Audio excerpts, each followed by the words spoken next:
Stay tuned, we're about to go art walking.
Behind me, through so much darkness, I hear the cry of an orphan child.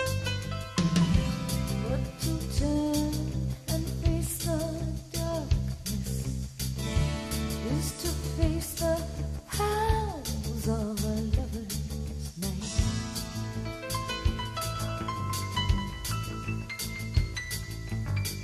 I don't remember nighttime falling, or when I knew it wouldn't be alright.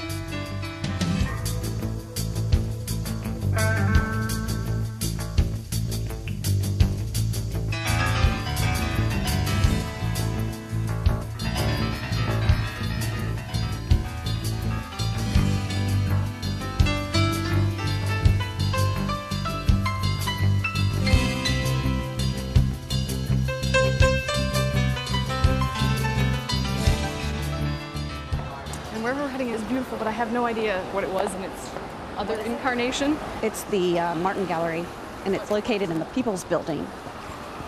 Hi. Hey, how are you? It's huge and beautiful in here. So they said that this was, when it was built,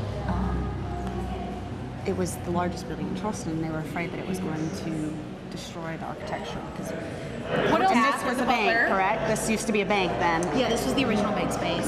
And so this was basically, my understanding is that this was sort of Charleston's first stab at a cosmopolitan business district. So Okay, that's when and this was one of the first. This was the first building to make it happen. Yeah. Which checks out for Yeah. being the biggest and grandest of its sort. And it goes all the way through and back. It's this huge. It's not just a square that we're in. It's enormous, right? It's there's another, that's the front entranceway where the hairless cheetah monkey leopards are. So how much hairless of cheetah. the artwork here is local?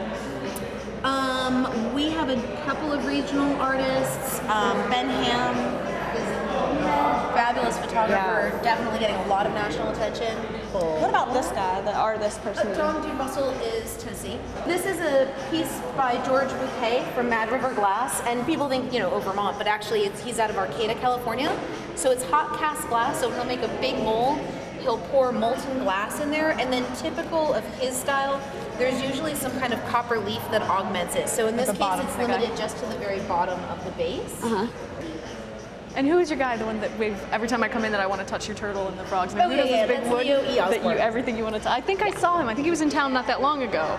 And this is one of the things I love about the gallery. We have a $60,000 sculpture made by Claire McCardle, or you can come in and you can get a $60 pair of little original birds by It Ray turns LeCun. out no matter what So, your Yeah, if you need For your something budget, for and then your is- mom or something for your or something to save up for Yeah, right. forever and ever.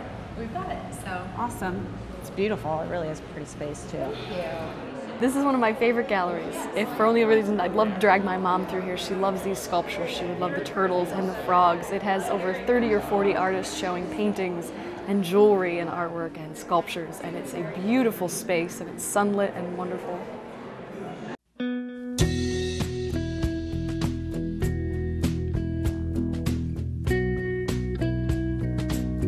So I realized, and I saw when we came in, you've got something coming up in October that isn't you, but this is you're partnering up with, or is it somebody's solo show? Yep, I have a solo show coming up for another watercolor artist. The show is titled Till the Cows Come Home. She does watercolor and mixed media, and she lives up in the upstate Rock Hill area, lives on a farm, obviously, and likes to paint what she sees. And when you when you have, I should say, people come through, will they feature your whole space? Will she occupy everything? I'm leaving that up to the artist every time. I have the whole space available to them. Depends on how much work they have, how much they want to show.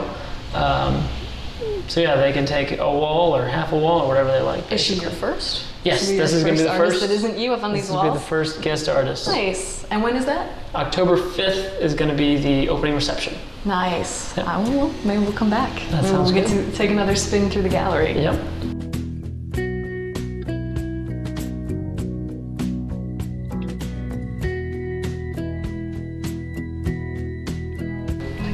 Like this waterfall, for instance, called Center Falls in New Hampshire, also in the center of New Hampshire, probably why it's called Center Fall, I would guess. That's one of the most amazing waterfalls I've ever been to, not just because it was beautiful, but just the number of falls that are there. It's not just this singular one that you see every time. It was probably a 2-mile hike straight up a hill. But every time you got over the crest of another hill, there was another fall and another fall. Dotting the just entire way down. different falls that you could see. I settled on this one finally. We need to get you in some sort of aerial view so you can really capture everybody at once. That's awesome neat. And these are clearly very different times then. So you look, or were you at the same time? It looks so very much more snowy. This was frozen. This was a different season. Yep. Okay, yeah. That was probably Christmas of 2010, and that was 2011, I believe. Yeah, 2011, I believe. Which that's also in New Hampshire. It's called Purgatory Brook. The Purgatory actually worked for that shoot just because everything was just whited out. I was going to say, and slightly frozen. That's how it feels. Yep. Now that was actually a very dangerous shot to get, but it was worthwhile. Are you in the river? Yes, I am. Luckily, there was about 2 inches thick of ice, basically, which I just assumed that I wouldn't break through. Oh, sure. If I stood on it. Because it never does. No, I didn't think so. Ice is known for being structurally sound. I have all my camera gear and, I'm not... Like very expensive things that can't get wet? Yes, exactly. And, not the greatest swimmer ever, and it's freezing cold, so I thought, sure, why not? So this is of life and limb. That makes everything more valuable. It really does. I mean, all these pictures were, any shot that's difficult to get, I find, is the one that's worthwhile. It's worth it. You need somebody to track you and take care of your, pictures of you being precarious. I do. I got my uncle to take a couple. They can be handed out once somebody wants to buy this print because then you can see the photographer. The actual labor that went into getting it. Looking awful nervous. Right. Stay tuned for more Art Walking. Established in 1942, Ann's is located in the heart of Charleston's historic shopping district at 312 King Street. Well known for both classic and contemporary lines, it is the personalized customer care provided by their outstanding staff that has built Ann's reputation as the area's premier women's clothier. Proudly carrying the finest traditional and the hottest fashion-forward designers, it has been a key shopping destination for generations. And today you'll find that this downtown locale has collections for the holiday party season which are second to none. Fabulous gowns and vivacious cocktail dresses are just examples of the many offerings the Smart Set has come to expect. For the finest in fall and winter selections, for everyday and business apparel, jewelry and accessories of all sorts, as well as luscious, warm outerwear straight from the studios of the best New York and European designers. Make sure that you shop downtown at Ann's.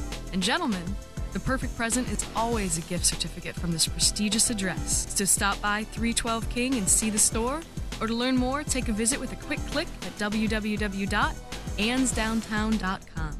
The store is situated below Calhoun on the east side of King, and Ann's customers are always invited to park at no charge in the lot to the rear of the store between George and Society Streets. Just ask for your parking voucher when you come in or before you leave.